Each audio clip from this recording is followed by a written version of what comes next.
दोस्तों आज की इस वीडियो में हम बात करेंगे पाकिस्तानी क्रिकेटर रजा हसन की कहानी के बारे में। किस तरह इन्होंने क्रिकेट की इब्तिदा की और किस तरह की मुश्किलात को बर्दाश्त करते हुए रजा हसन क्रिकेट के कारजानों में दाखिल होते हैं। दोस्तों मैंने अपने ही इसी चैनल पर बड़े क्रिकेटर जैसा कि अब्दुल रज़ाक फखर जमान की मुकम्मल स्टोरी भी अपलोड कर रखी है। आप इनकी बायोग्राफी जानकर भी काफी लुत्फ अंदोज हो सकते हैं। वीडियो शुरू करने से पहले हम अपने तमाम देखने वालों को अपने इस चैनल पर खुशामदीद कहते हैं और नए आने वाले दोस्तों से गुजारिश भी करते हैं कि वो हमारे चैनल हसनात टीवी को सब्सक्राइब कर ले और साथ घंटी के निशान को दबा दे। ऐसा करने से आप हमारी हर लेटेस्ट वीडियो सबसे पहले देख पाएंगे। तो चलिए दोस्तों वीडियो की तरफ चलते हैं। नाजरीन ग्रामी, रजा हसन की पैदाइश 11 मार्च 1982 को सिंध के एक मतवस्त घराने में होती है। हमारे हर खिलाड़ी की तरह रजा हसन के पास वसाइल न थे। यही वजह है कि रजा हसन तपती रेत पर अपने बचपन के दिन गुजारते हैं। रजा हसन क्रिकेट सिर्फ अपने शौक के लिए खेला करते थे और फिर दिन भर अपने दोस्तों के साथ गेंद और लकड़ी का बल्ला लिए गली बाजारों में खेला करते थे। वसाइल और पढ़ाई का शौक न होने की वजह से दुनियावी तालीम से मरहूम ही रह गए। अलबत्ता रजा हसन क्रिकेट का काफी शौकीन निकलते हैं। डोमेस्टिक क्रिकेट के दौरान पाकिस्तानी क्रिकेट बोर्ड की नजरें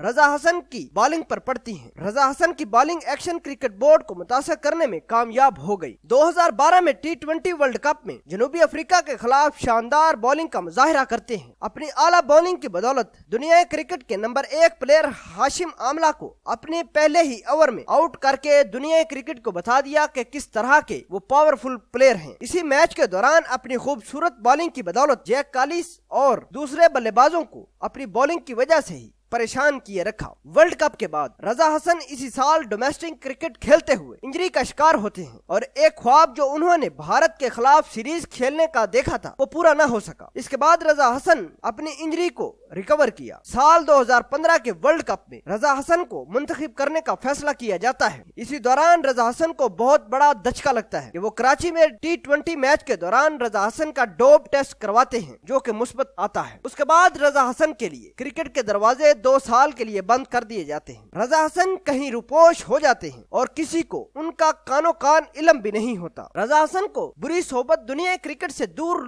लेकर चली गई। रिपोर्ट्स के मुताबिक रजा हसन सियालकोट और लाहौर के बुरे दोस्तों के साथ उठना बैठना शुरू कर देते हैं और अपनी तमाम तर जमा पूंजी गलत कामों में लगा देते हैं। इस तरह रजा हसन के हालात एक मरतबा फिर से खराब हो जाते हैं और अबतर जिंदगी गुजारने लगते हैं। दूसरी तरफ रजा हसन भी जिद्दी निकले। एक तो बुरी सोबत में जा बैठे और दूसरी तरफ अपनी शख्सियत को संवारने के लिए कोई काम न किया। आप मेरी इस बात से हैरान और परेशान हो जाएंगे कि रजा हसन की सोबत इतनी बुरी साबित होती है कि वो क्रिकेट के मैदानों से निकलकर गली मोहल्लों में क्रिकेट खेलना शुरू कर देते हैं और दूसरी तरफ रजा हसन पर नेशनल क्रिकेट अकेडमी के दाखिले पर भी पाबंदी लगा दी जाती है। मई साल 2017 को पाकिस्तानी फास्ट बॉलर और लाहौर कलंदर के डायरेक्टर ऑपरेशनल आकिब जावेद ने रजा हसन को नेशनल क्रिकेट अकेडमी के आसपास बुरे कपड़े और फटे हुए जूतों के साथ पाया। आकिब जावेद ने बताया कि मैंने रजा हसन को अपने पास बुलाया और पूछा कि ये तुमने अपनी हालत किस तरह की कर रखी है, जिस पर रजा हसन ने अपनी बुरी सोहबत के मुतालिक आकिब जावेद को आगाह किया। आकिब जावेद बाजू पकड़कर रजा हसन को लाहौर कलंदर की एकेडमी ले जाते हैं। उस वक्त रजा हसन के माली हालात बहुत खराब हो चुके थे। आकिब जावेद ने बताया रजा हसन अगर अभी भी अपनी शख्सियत को संवारना शुरू कर दें तो दोबारा क्रिकेट की दुनिया में वापसी हो सकती है। आकिब जावेद ने कहा कि बुरी सोहबत ने रजा हसन के क्रिकेट कैरियर को तबाह करके रख दिया है। आकिब जावेद ने